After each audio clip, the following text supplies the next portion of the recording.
प्यारे दोस्तों, एक बार फिर आप सभी का हमारी आज की इस वीडियो में स्वागत करते हैं। दोस्तों, आज की वीडियो में हम गाय और किसान की ऐसी बात आपको बताने वाले हैं, ऐसी कहानी आपको सुनाएंगे जिसमें गाय माता बताती है कि इन चार लोगों पर कभी भी भरोसा नहीं करना चाहिए। अगर चाहे तो भूखे मर जाना, पर गलती से भी ऐसे चार लोगों पर कभी भी भरोसा नहीं करना चाहिए। ऐसे चार लोगों की पहचान हम यह छोटी सी कहानी के माध्यम से आपके तक पहुंचाएंगे। अगर आप भी चाहते हैं कि हमें भी कुछ नया सीखने को मिले तो हमारी इस चैनल जेपी फैक्ट वॉइस को सब्सक्राइब जरूर कर लेना। प्यारे दोस्तों, इसी के साथ ही शुरू करते हैं हमारी आज की इस कहानी को। एक समय की बात है, एक छोटे से गांव में एक किसान रहता था। उस किसान का नाम था रामलाल। वह खुद अपने खेती बड़ी करके फसल उगाता था और इसने बहुत सारे पशु भी पाल रखे थे, जैसे कि मुर्गियां, सुअर, बैल और एक बड़ी सी गाय। इन सभी पक्षियों में धर्मपाल जी गाय को बहुत पसंद करते थे, क्योंकि गाय हर रोज बहुत सारा दूध देती थी, इसलिए वह गाय को बहुत प्रेम किया करते थे। रामलाल की सबसे ज्यादा आय का स्रोत गाय का दूध से ही होता था, इसलिए वह चाहता था कि गाय हमेशा के लिए ऐसे ही दूध देती रहे। एक दिन रामलाल अपने खेत में बैलों को जोत से हल चला रहा था। तब उसका बेटा घर से दौड़ता हुआ खेत में आया और पिता के पास जाकर बोला, पिताजी पिताजी चलो जल्दी घर, माँ ने आपको बुलाने के लिए मुझे भेजा है। रामलाल बोले, क्या हुआ बेटा? बेटा बोला, माँ ने यह कहा है कि हमारी गाय दूध नहीं दे रही है और इधर उधर घूम रही है और अजीब अजीब आवाज निकाल रही है। बेटे की बात सुनकर किसान और बेटा दोनों झट से दौड़ते हुए घर गए। तब देखा कि गाय बहुत बीमार लग रही थी।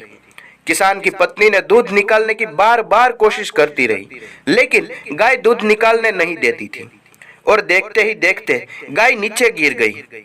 वैसे गाय को बहुत ही भारी बुखार आया हुआ था। ऐसे ही 2-3 दिन बीत गए और गाय बीमारी की वजह से दूध नहीं दे रही थी। इसलिए किसान ने सोचा कि अगर ये दूध नहीं देती तो इसको रख के मैं क्या करूं? बिना दूध के पालना मेरे लिए नुकसान है और यह अब रोज इनकी देखभाल और दवाई लाने के लिए समय नहीं है। ऐसा सोच के किसान ने इन गाय से छुटकारा पाने का तोड़ निकाला। उनको लगा कि अब गाय ठीक नहीं होगी। अब उससे गाय को खड़ा किया और धीरे धीरे गाय को लेके वन की ओर चलते गया। गाय ने बहुत दूध दिया था और अब वो उन किसान के लिए बोझ बन गई थी। इसीलिए उस किसान ने वन के अंदर ले जाकर निसहाय गाय को छोड़ दिया और गाय को जंगल में छोड़कर वह किसान अकेला घर आ गया। बेचारी गाय लाचार होके उस किसान को देखती ही रह गई। थोड़ी देर बाद वह गाय अकेली होने की वजह से डरने लगी और उन घने जंगल से निकलने की और देखने लगी और थोड़ी सी हिम्मत जुटाकर वह चलने लगी। फिर बहुत देर तक चलने के बाद वह जंगल से बाहर खुले में निकल आई। बाहर निकलने के बाद अचानक उन्हें एक छोटा सा घर दिखाई दिया। वह जल्दी से उस घर की ओर चलने लगी। घर तक पहुंचते ही वह थकावट से बेहोश होकर घर के दरवाजे के पास आकर गिर गई। वह घर में एक गरीब आदमी रहता था जिसका नाम मधु था। सोमलाल सुबह सवेरे घर से बाहर निकला तो दरवाजे पर उसने गाय को देखा। गाय बहुत बीमार लग रही थी और उसे यह देखकर बहुत दुख हुआ। उसने अपनी पत्नी को मदद के लिए बुलाया और अपनी पत्नी को कहा, चलो यह गाय हमारे घर पे मदद के लिए आई है और यह बहुत बीमार है, हमें इनकी मदद करनी चाहिए। हमारे पास कुछ आटा और गुड़ है जो जल्दी से लेके आओ, जो कि उसे खिलाना है। सोमलाल की पत्नी ने गुड़ और मकई का आटा ले आई और गाय के मुंह के आगे रख दिया। फिर गाय के सिर पर गीला कपड़ा रखा। सोमलाल और उसकी पत्नी दोनों बहुत दिनों तक गाय की सेवा की और धीरे धीरे गैया की तबीयत ठीक होने लगी। जल्दी ही गाय अपने आप चलने लगी। सोमलाल रोज उसे खिलाते हुए बातें करता था। सोमलाल से गैया को भी बहुत लगाव हो गया था। एक दिन जब सोमलाल अपने घर के बाहर सफाई कर रहा था, तब गैया उसके सामने आई और अपने पैर पटक कर खड़ी हो गई। पहले सोमलाल को समझ नहीं आया, फिर उसको लगा कि शायद वो दूध देना चाहती है। फिर वो मटका लाया और दूध निकालने लगा। इतना सारा दूध देखकर सोमलाल खुशी से झूम उठा था। जल्दी ही वह अपनी पत्नी को दिखाया। भगवान देखो, आज गाय ने हमें क्या दिया है। आज गौ माता ने हमें बहुत सारा दूध दिया है। हम इसे बेचकर अच्छे पैसे कमा सकते हैं। यह तो कमाल हो गया जी। लगता है ईश्वर ने हमारी प्रार्थना सुन ली। पत्नी बोली, दूध देखकर यह तो बहुत अच्छा हुआ। आप शहर जाइए और इसे बेचकर पैसे ले आइए। आज रात हम दावत करेंगे। अब मधु दूध लेकर बाजार गया और दूध बेचकर अच्छे पैसे कमा लाया।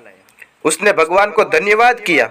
उस दिन से वह हर रोज दूध बेचने लगा और जल्दी ही वह अपने शुद्ध दूध के लिए दूध लेने वालों से मशहूर हो गया। अब शहर वालों को बस उसी का ही दूध चाहिए था, जिसके लिए वह अच्छी रकम भी देते थे। ऐसे ही थोड़े दिन बीतने के बाद उस बात की खबर रामलाल के पास पहुंच गई। रामलाल जी अपनी गाय को लेने के लिए मधु के घर पहुंच गया और बोला, मेरे गैया को चुराने की हिम्मत कैसे हुई? अब तुम उससे अच्छे पैसे कमा रहे हो। मैं अभी इस गैया को लेके जा रहा हूँ। वो तो मेरी गाय है, ये तुम्हारी नहीं है। मुझे वापस दे दो। रामलाल जी और उसकी पत्नी ने गाय देने से इनकार किया।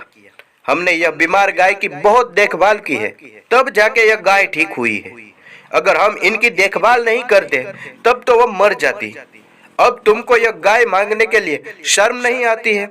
मधु की पत्नी ने कहा, अब गाय हम कतई नहीं देंगे, क्योंकि आप दोबारा बीमार होने पर मरने के लिए इसे छोड़ देंगे। रामलाल शर्मसार होकर वहां से चला गया, क्योंकि वह गाय को मरने के लिए जंगल में छोड़ गया था और वहीं से भी खाली हाथ अपने घर चला गया। प्यारे दोस्तों, हमें पशुओं की सेवा करनी चाहिए, क्योंकि वो बोलते नहीं है उसे क्या दुख हुआ है, यह तो हमें महसूस करके देखना पड़ता है।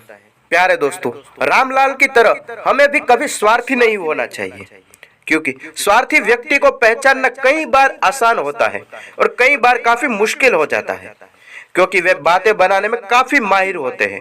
वे आपका ध्यान किसी और चीज पर जाने ही नहीं देंगे और अपना काम निकालकर फुर्र हो जाएंगे, जैसे रामलाल ने इस गौ माता के साथ किया था। जैसे ही गौ माता बीमार हुई, वह उसे मरने के लिए जंगल छोड़ आए और जैसे ही गौ माता फिर से दूध देने लगी तो फिर वो अपना हक मांगने के लिए आ गया।